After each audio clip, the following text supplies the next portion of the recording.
Okay, good afternoon everybody, Phil here with another Transformers video review. Going to be doing something from the new Generations line, one that I've kind of been looking forward to. I mean, the Generations line in general I've been looking forward to, but when I saw this on the shelf I just had to have it because I'm yet to get excuse me, a version of this mould, despite the fact that it's been consistently used and redecoed and retooled for over a year now. There must have been 5 or 6 different versions of this mould, and this is the first one I've picked up, and it is, of course, Thrust, the Seeker mould. Aside from Acid Storm, I've not seen any at all of these moulds in the stores. I've never seen Starscream or Skywarp or Thundercracker. I never saw Ramjet. I know they did a Ramjet. And the only ones I ever saw was Acid Storm, and I didn't know the character. I'd never seen him in the cartoon or anything, so I didn't buy him. So I'd never had a Seeker mould. This is the first one I own, and it's absolutely fantastic. They've managed to change it so that he's got the fans on his wings like Thrust did in G1. Mine came with the fans attached to the wings under here, but they just pop off like his null rays do, and you can put them on the top there.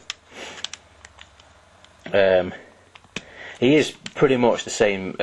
He's kind of a mix of all the Seeker moulds, because he's a cone head, so you can see his head there, but he's got regular wings. If you remember, Ramjet had kind of modded wings. They retooled the wings a little bit so that it looked like Ramjet and gave him a cone head. So he's kind of got Starscream wings, modified tail fins, cone head, but then everything else is the same. You know, these are back to the original null ray kind of weapons, and they fit well. The colour, it's kind of a brownie more than a red.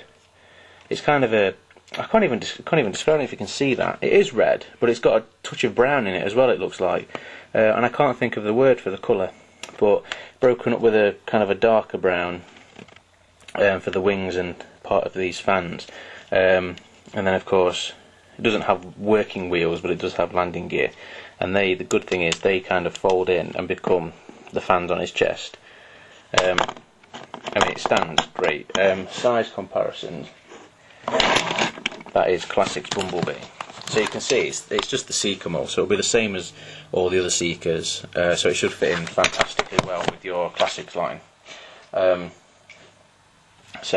let's get into the transformation. As with, I mean, I'm not going to go over it in too much detail because I'm sure there's hundreds of videos on the Seeker mould. Just the camera view screen so I can see it. So the only kind of difference is this bit all comes back, and then you can do the wings, and then what you have to do is, well, you take the arms out, twist that bit, I'll pop it away from the bit first, twist that bit, so that now becomes his chest, and then twist the head so that you can reveal his head, and then that kind of folds down and clicks into place, and then it all just goes forward, and then you have it. You just need to straighten, finish it off by pulling the hands out,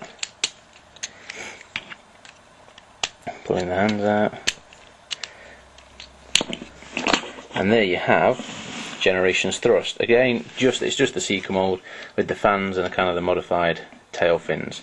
I absolutely love this figure. The only problem is it does suffer the same problem as all these Seeker moulds, in that you get the null rays on, and they look fine. They do interfere with the fans a little bit, but they do go on his arm.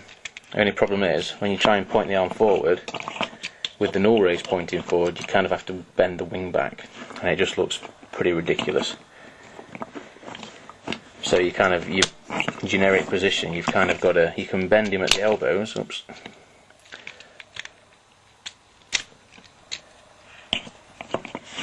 but you can't really have the null rays facing anything but down if you want to keep the wings up.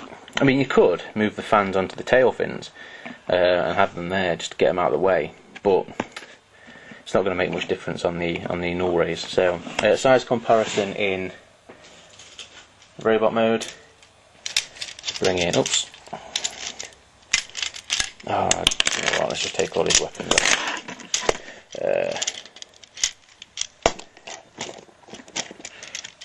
Get his wings up so he can fit in screen. There he is with Tankor, or Octane, we all know Octane. So he's actually again, just the same size as all the other Seekers. There, you're fitting well. And then, just because he's out and transformed, with the Universe Silver Bolt. So there you have it.